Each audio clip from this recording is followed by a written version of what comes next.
Everything's coming up to Timberwolves. Yeah, in the zone. Simple dedication to the team when you're in the know. To Timberwolves. Yeah, in the soul. Lifting all the positivity for the Wolves to grow. So, where we going from here, man? We listen week to week to get the clearest to clear. Recaps, got that. Soundcap, got that. Team ads, got that. So tell me what they do not have, How dare you? Foolish question to ask, but I don't mean to go brag. But boy, they got all the stats, and they could go all the way back from KG to Zerbiak. And all I'm saying is that the cast a one-stop shop for my Timberwolves. Timberwolves. Ain't a thing falling, everything's coming up. Timberwolves. Timberwolves. Falling from the autumn, ain't nobody gonna stop him. It's the Timberwolves. Timberwolves. Phonies, you can spot them, they the sheep under their clothes. Timberwolves. Timberwolves.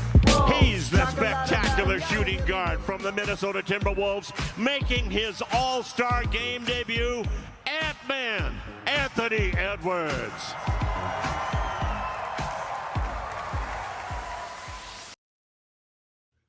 Welcome in to another and a very positive Everything's Coming Up Timberwolves podcast. I'm your host, Gabe Anderson, and I'm joined, as always, by Chris Emerson. Chris, how we doing? We're doing good. We're in playoffs right now.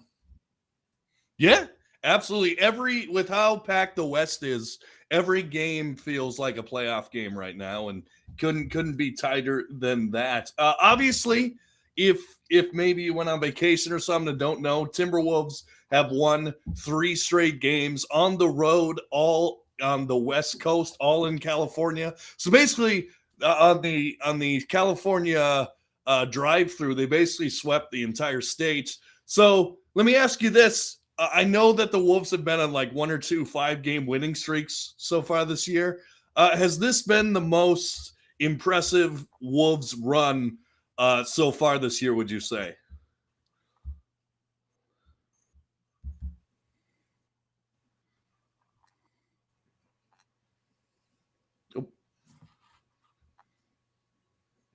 I missed some of that just because my feed is right now. I don't know if you can hear me. Can you hear me? Yeah, I can hear you. Yeah, can you hear me? All right. What was your question? So basically, although the Wolves have had some 5-game winning streaks so far this year, is this the most impressive run that you've seen the Wolves so far this year? I think so, because it hasn't been like we talked about last week. It hasn't been like a guy blow up and go for 40 and we get a win, or like 2 guys score 30 each and we get a win. It's been just solid play by everybody. It seems like we know what we're doing. We're making the right pass. We haven't had like third quarters where we get blown out by 20 points. Like most games that we've won every quarter. Like I talked about last week, just like a more professional style of basketball, not as much ups and downs, and just a very steady, solid W's. I'll take that any game.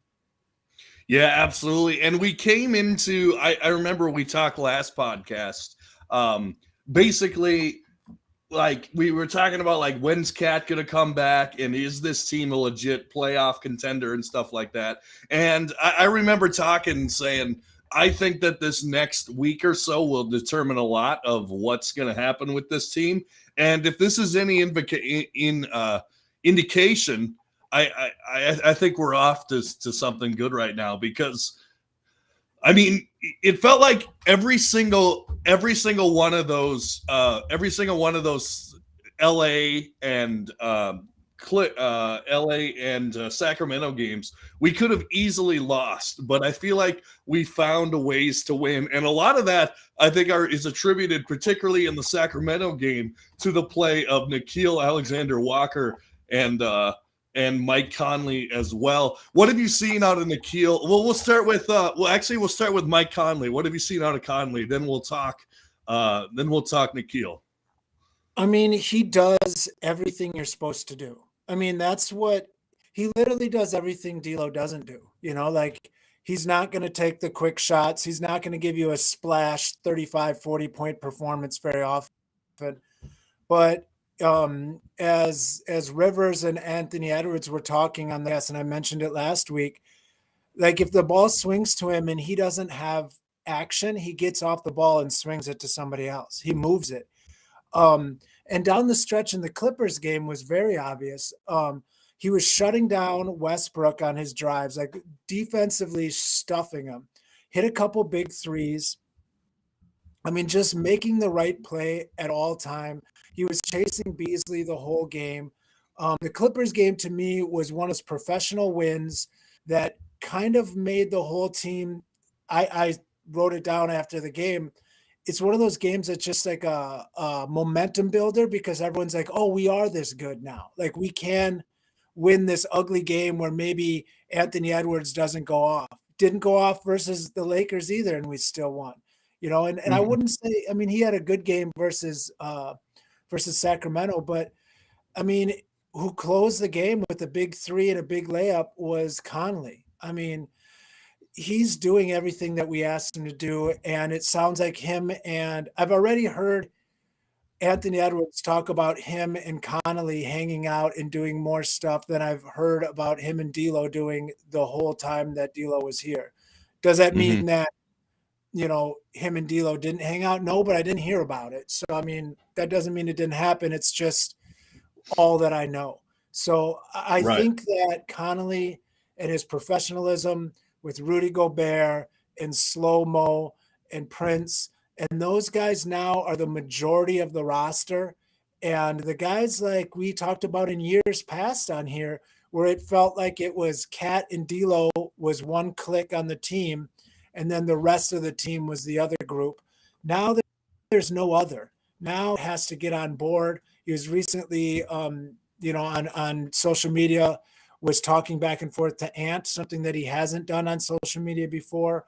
So I think he's trying to get his, you know, back in the good graces of the team, and let's hope he does and everything works out. But Conley's been great. He's been that mature leader we need.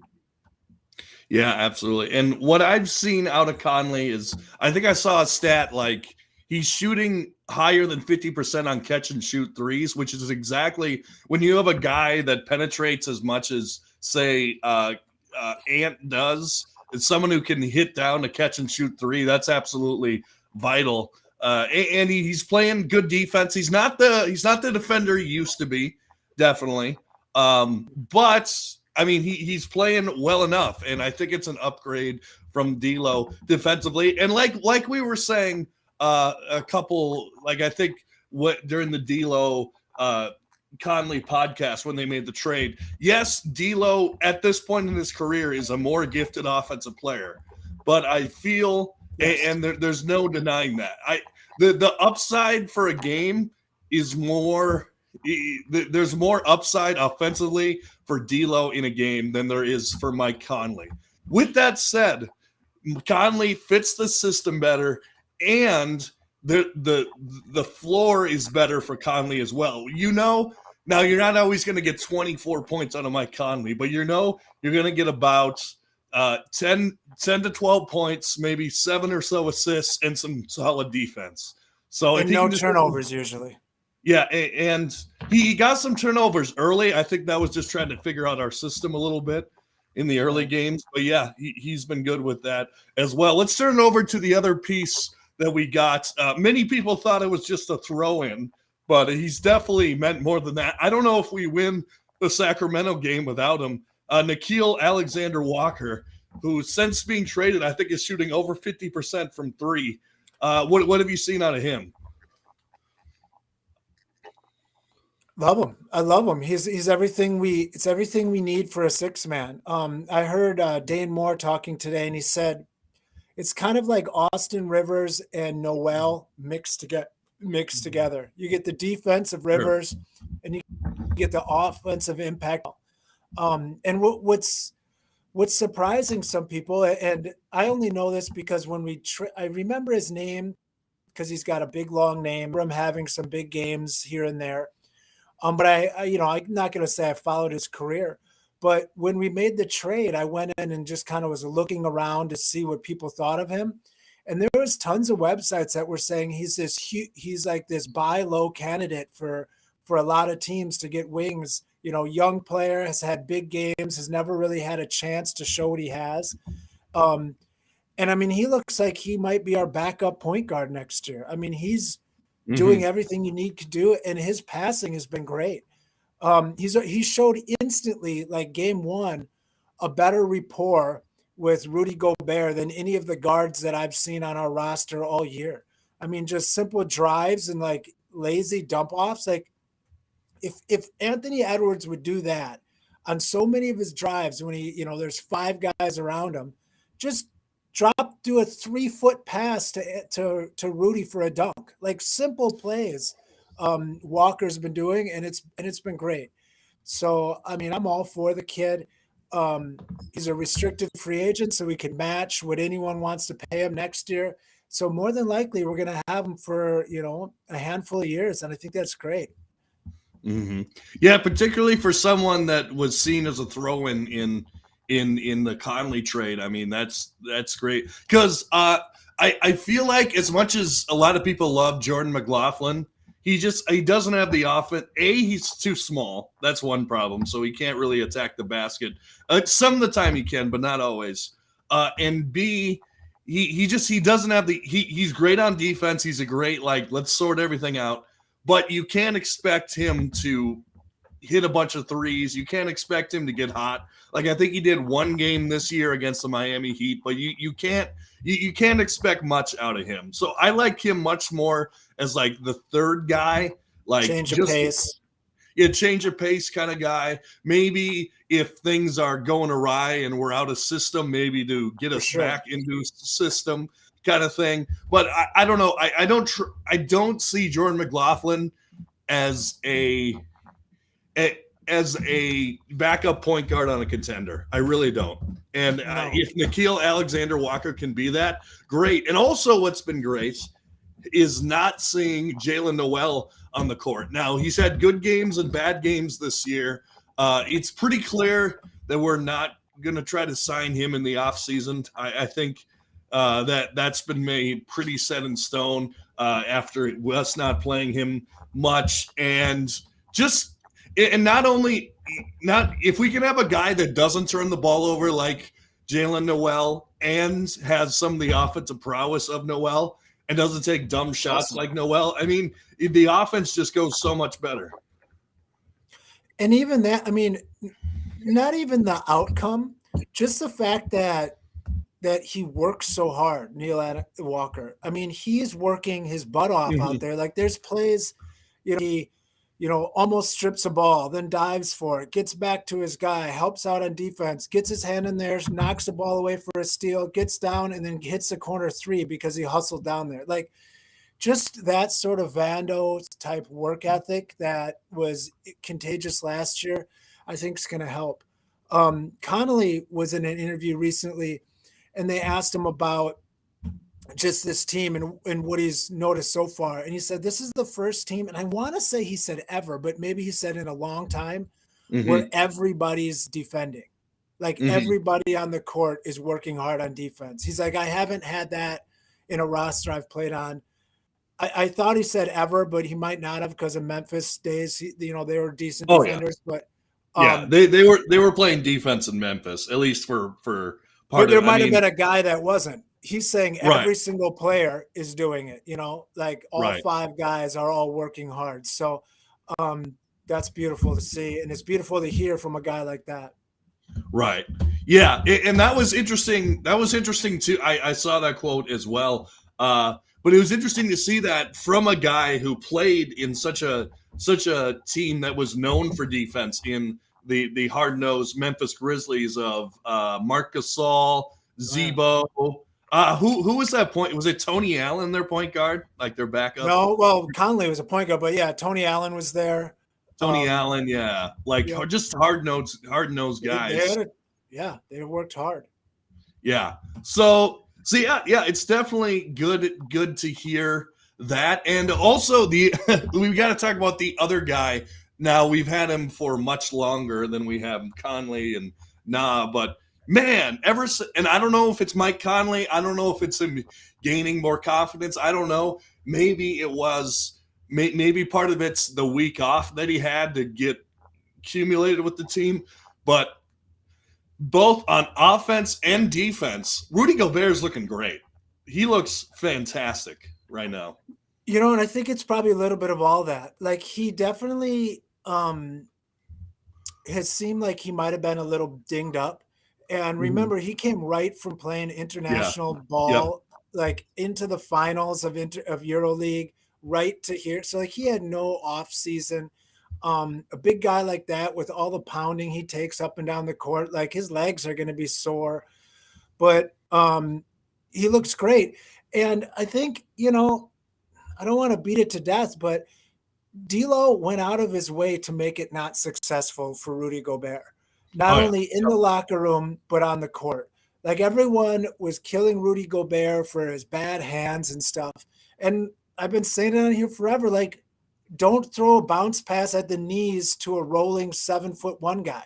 Like that's simple. Like you throw it up high. Like that's basketball 101. You don't give your big the ball down low, so then everyone can knock it away, you know? So just someone who's actually trying to succeed probably helps.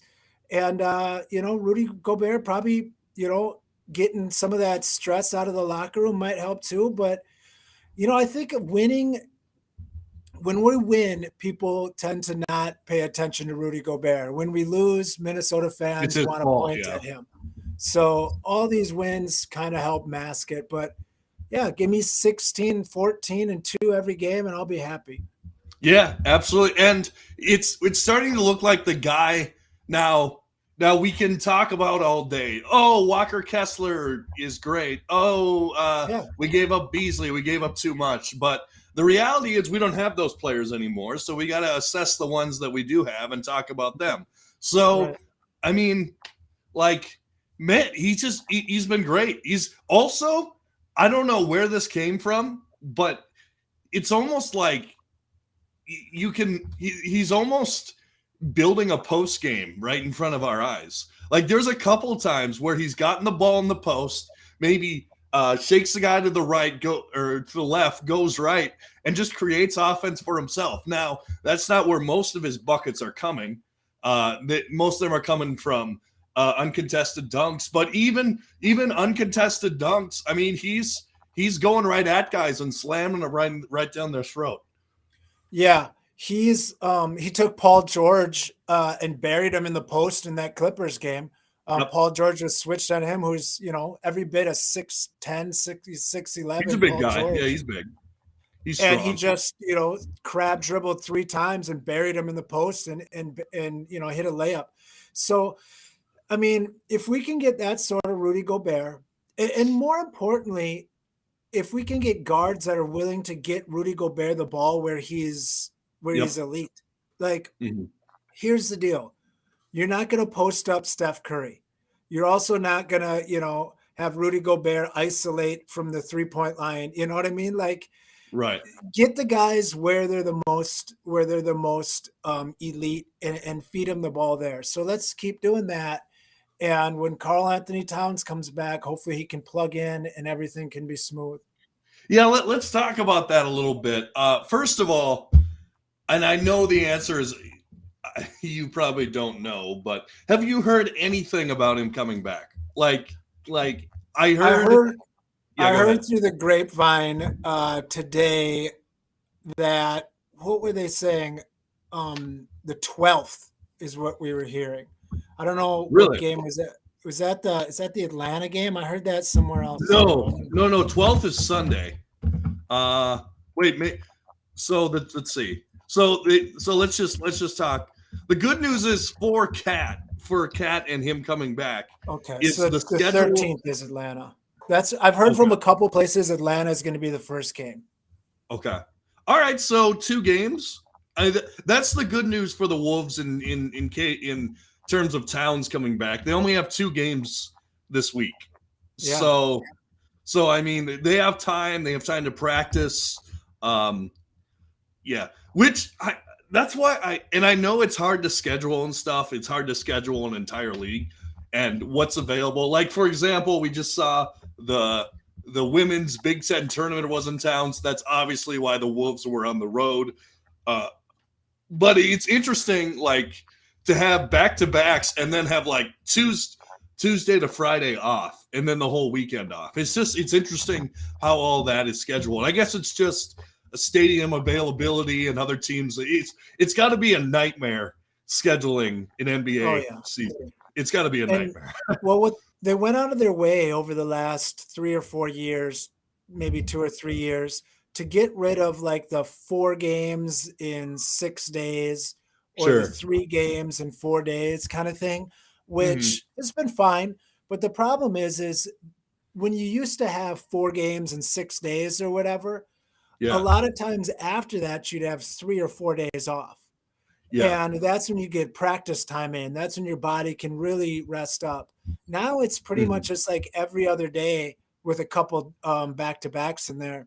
And you don't get those multiple days of rest or multiple days of practice. So I'm not sure what the best way to do it is, but definitely scheduling has been a real tricky thing for the NBA. Well, I think, and it's a lot like Ant and the rest of the league is talked about with load management.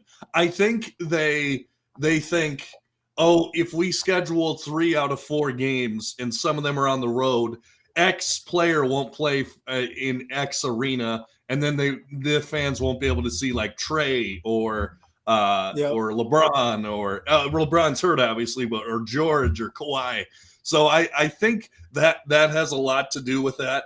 But who knows? Who knows? And obviously it's not working because people are still taking those times off. So I've heard people say, well, maybe if you're going to load manage, you can only do it at home games. I've heard people say that. Who knows? I mean, I've got some over opinions on it, but maybe that's for another podcast. Yeah, for sure. Yeah. What I do want to talk about go ahead. One thing on Conley that I think might be overlooked, and I wrote this down the other day, and I just want to bring it up so I don't forget it, is I mentioned quite a few times on here, I don't think Cat and D'Lo can coexist on a championship team together just because of their lazy style of play. And not lazy being they are lazy, but their style is lazy. And I beat that to death on here. One thing that Conley brings not only is, a more professional style of play, get on the ball, get off the ball. You're not going to ISO for 40 dribbles and then take a bad shot, which kind of brings the morale of everyone down. One thing he brings that is different is a different tone and a respect with the referees. Like, this guy's been in the league for a long time. He's a known professional. He's been on winning teams. We as a team haven't had much respect from the referees over the last handful of years, and we shouldn't because we've been terrible.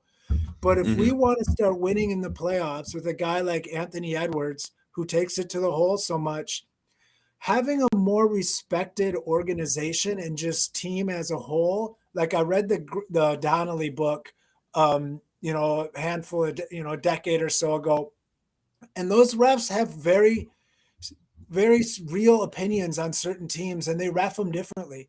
And, maybe having Conley here will help us get 4 to 5 more free throw shots a game, which can win or lose a game. So just little things like that, being such a more professional team.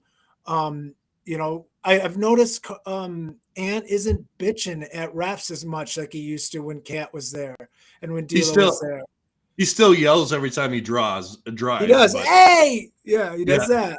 But, he's not like yelling at the refs or has his hands up and not getting back on D. So I hope when Cat comes in, he keeps that stuff locked up and we can look like a professional team the whole way. Right, for sure. Yeah, it is interesting. Like you were talking about with the refs, even like their biases that they have going in, they might even have, like, I know in school we talk about like implicit bias where like they don't know that they're biased against it, but it's just like implicit. I'm sure that happens too. Like they think like it just comes up like, oh, the Timberwolves aren't gonna aren't going to get calls when they go to the basket. It's just the way it is. They didn't plan it out. It's just the way that it is. So, and that's what we've been living. Yeah. Same thing that happens with Memphis, for example. Like they will be allowed to hold and grab a lot because they're known as this tough defensive team or whatever. Like that's how it used to be with the grit and grind. It's like, no. Those are fouls. Like they're fouls that you're just letting happen because there's this narrative. The Green Bay Packers, when they won the Super Bowl, were like that. Their cornerbacks were known to be a handsy or like strong in the hands game. But what they really did is they held the receivers like 15 yards downfield. Like, no, that's not being a physical. That's against the rules. So like you get to the point where you ignore these against the rules things because there's this idea about the Timberwolves or about the team. Well, the Timberwolves are known to be a heavy fouling team. Karl Anthony Towns, Jaden McDaniels, both like top 5 in fouls per game. Right. So maybe changing just the idea with some more maturity on the roster can change that whole thing. And that's, 4 or 5 points a game. That's usually what most games are decided by. Right. For sure. Yeah, absolutely. And another thing, I mean, definitely when the Wolves shoot as well as they did against Sacramento, you're going to win a lot of those games. I mean, a lot of basketball is defending and shooting. Like that's what a lot of basketball is. But even I was listening to, I'm sure they don't care about our shout out, but I'll shout them out anyway. You ever watch No Dunks?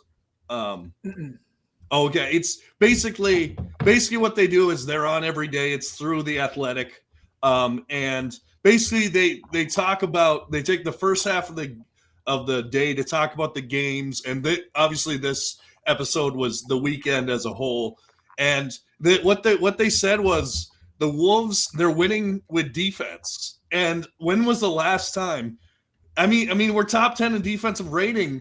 And that's exactly what we wanted with Rudy Gobert here. So, I mean, when was the last time we could say about a Wolves team, what's the deciding factor in most of these games is defense? I think it's been a little bit. Not even when Cooper was here.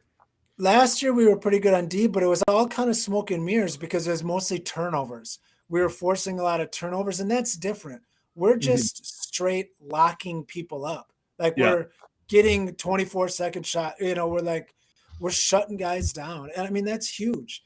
And that type of defense, like when you play good team, like you lock your guys up, make him get off the ball because he can't do anything, kicks it to someone else, and then that guy locks that guy up and makes him get off the ball.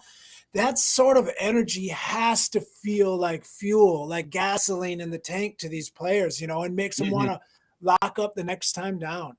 A thing that I've been trying to preach about this Rudy Gobert trade that, it's like Republicans and Democrats. Once you pick your side, you can't change it no matter how bad it's turned. Like that's what it feels like in this debate with Rudy trade or not. But one thing that the trade, in my opinion, was most valuable for, and I said it at the time, was with so many other teams in the West that were improving, if that's, getting Zion back, getting Dame Lillard back, getting LeBron and those guys healthy, AD healthy, getting Kawhi back, getting, Sabonis. All these teams in the West improved from last year when the Timberwolves were super healthy, like miraculously healthy, and barely made the playoffs. Getting Rudy guaranteed us, and the idea was hopefully with Cat healthy, but guaranteed us meaningful basketball in March and April and into the playoffs. Those types of meaningful basketball games wouldn't have been guaranteed, in my opinion, if we stayed put and all these other teams, got better. Denver, having everyone get better. Yep. So playing meaningful minutes right now for Ant and for McDaniels is so great for their development. Like playing defense in a game that matters in the standings, if you're going to be, a 6 seed or a 11 seed even, we're at that point where 1 or 2 big defensive stops can swing you multiple spots in the standings. Like this type of development, maybe Rudy Gobert is not going to be there when Ant hits his prime at 26, 27. But the years that he's there, that's giving us meaningful minutes, meaningful crunch time minutes. Last 5 games, we've been crunch time 5 points or less decided in the last 5 minutes. Those types of games are huge for development in a young player. And Right. that's stuff that if we were rolling out now, Nas and, I don't know who, Nathan Knight at center instead of Nas and Gobert because Rudy's hurt, we would be in trouble.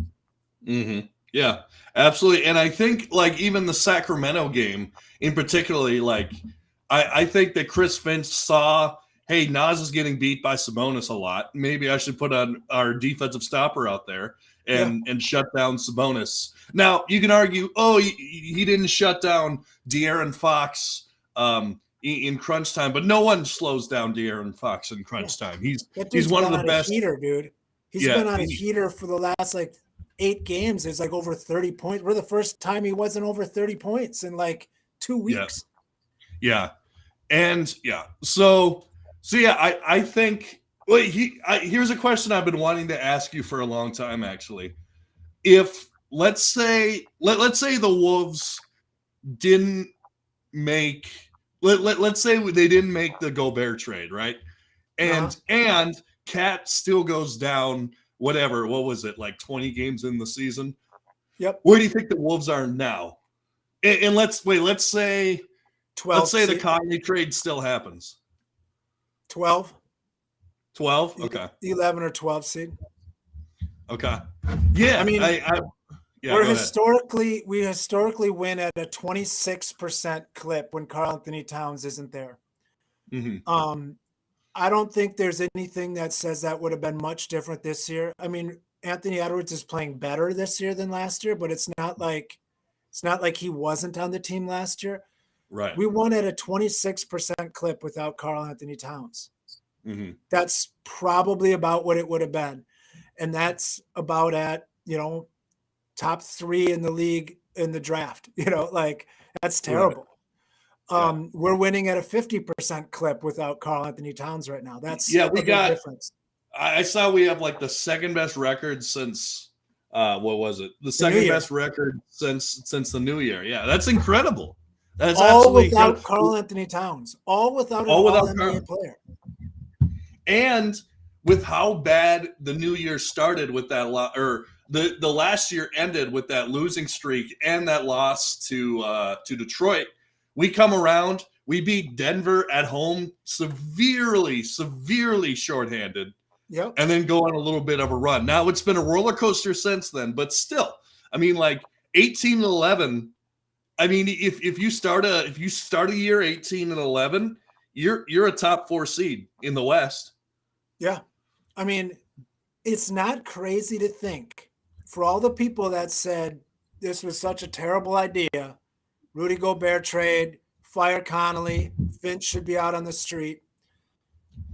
If Cat didn't get hurt for 15 weeks or whatever, 70 games or whatever it is, it's not out of the question to say we could easily be the 2 seed. Like we've got 5 or 6 wins or losses versus dog crap opponents that we could have just out-talented those teams with another all-NBA player, and we would have won those games just by simply bully balling them because we're so much better talent-wise. And if that would have happened, 5, 6 wins, dude, we're like the number 2 seed in the whole West. Like, and then we're looking at executive of the year, Tim Conley. You know what I mean? All because of a calf injury. Right.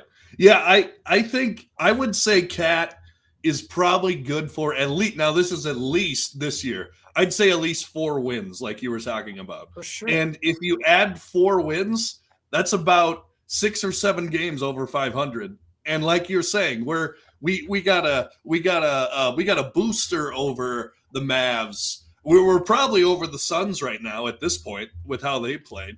I don't know if we're the 2 seed, but still, I still think we're in pretty good shape if Cat doesn't go down. And here's the other thing: our core right now, and Rudy, Conley, Cat, Jaden, all under contract next year. So we're 5.5 games out of second right now. Right. Exactly. So like Mhm. we're right there. You know what I mean? Like we would Right. be right there. That's crazy. Also, I mean, you were talking about moves that everyone else made. How about just anticipating that other teams are going to make moves? Like For for sure. example, maybe Tim Conley looking at Dallas thinking, they're probably going to want to give Luka an improvement there. They're probably going to For go get sure. somebody. Now, did he know that Kyrie was going to ask for a trade? Probably not. But you would imagine that at some point Dallas was going to look for a killer to go along with Luka. So, For sure. which inevitably turned out to be Kyrie. And you can talk about Kyrie and his stupidity and whatever you want to talk about, but at the end of the day, when he's on the court, he's an amazing player. So He can get you buckets, no doubt. Also, how about looking at a Suns team, not knowing what they're doing with DeAndre Ayton and thinking, could we take the next step? And they go get Durant. So, I mean, we did what people are going to really have to give me a better analysis on why it was a terrible trade. Especially if you're using it at this point when you've only seen Cat play with Rudy like a couple of times, and he was the best guy with Rudy while he played. Like he led the team in assists to Rudy, you know. right. It's going to be fun to see when Cat comes back. More for me, I'm going to watch his attitude. I'm going to watch his body language. Is he going to be mopey? Is he going to be pouty? Is he going to swing the ball? Is he going to try to take too many shots? Or is he going to be a great team player and be like, hey, I'm probably not going to be 100% the rest of this season. I'm probably only going to get to 80%. So I'm going to try to just be the best team role playing 80% guy I can and try not to make waves. Then we can work on this in the off season. I got a question for you, and I've been wondering, do you think there's a chance, even if the Wolves are still like the 6th seed and still competitive, that they don't bring Cat back? Do you think that's a possibility? I don't think so. You don't think so? I think the moment that the health team says he's ready, they're gonna play him. Okay, because what I've heard is the fear that it turns into an ACL tear. That's the fear, Achilles and tear. that's why. Achilles tear. Yeah. Yeah, you'll never get in a car accident if you stay home, which is true, Right. But you can't play that way. You got to say, if our health staff says he's 100%, let him rip. Right. Yeah, absolutely. So let me ask you one last question. Let's say Dallas or the Clippers or someone else goes on a run, right? Let's say they just blow us out of the water. Maybe we play above 500 basketball, but like Dallas and the Clippers just go crazy and we're in the play-in. Who of the playoff or play-in caliber teams do you not want to play in a one-game situation? Who would be the one team you want to avoid? Lakers? If they're healthy. I don't want to play the Lakers. If Zion's healthy, they're scary. I'm not worried. If it was out of Dallas, so let's assume Zion's not healthy. I don't know. Is he even going to be healthy? Who knows? Honestly, that's the question for the rest of his career. Who knows? Yeah, true. Let's just go current Dallas Mavericks, current LA Clippers, and a healthy Lakers team. I would say in order of my most scared, I would say LA Lakers, motivated LeBron, and AD scare me. Since we just had a great performance against them. Rudy Gobert had a great game, and Anthony Davis went for 40. Like, geez. And he gets whatever call they want. That's another thing. I'm not worried about Dallas at all. I think that they have almost nothing other than 2 guard play. And with Anthony Edwards and McDaniels, and now with NAW and Rivers, I think we can throw enough defenders at those guys that can help. And then, I'm not scared of any of those teams. One game, let's beat them. Right. But the Lakers are the most scary for me. I would, yeah. Just for me, it comes down to one person, LeBron. Like I don't want to be the team that has to try to keep LeBron out of the playoffs. Now I know that they're not even in the play-in right now, but it's LeBron James. Like it's LeBron James, and if we're I don't know, I feel like LeBron turns it on. Like he was even talking about. Vando just gave Anthony Edwards everything that he wants to deal with. So I mean that's a guy that's going to hurt Anthony Edwards. You've got Beasley who can get hot at any moment. You've got D'Lo who didn't play who can get hot. He's going to want some and then like we said, you've got 2 MVP candidates. That's a nasty team, and they need it now. They're not like a plan for the future type team. They want to win like yesterday. And that's why I just want to be the 6th seed. I don't care about moving into 5. It doesn't matter to me. Like I don't care about home court advantage, which I think is unattainable at this point. Honestly, I think the Suns are going to go on a run right now. Just because they have Kevin Durant, and that's what Durant teams do. So I think we're not going to catch the Suns. And I think it's just going to be a 3-way race with the Clippers, Mavs, and us, and just who's going to get it. I'll take it. I'll take that race, and I think we're better than all 3 of those teams, or both of those teams. Right. And I believe we have the tie break. Is that correct?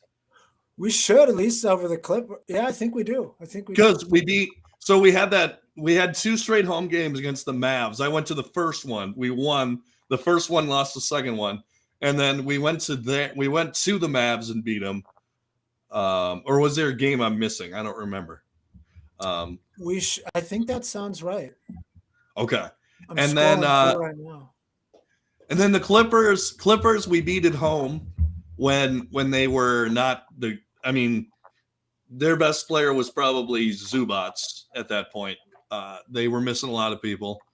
And then of course we beat the Clippers that last game. So yeah, in my quick look through it looks like we're 2-1 versus the Mavs.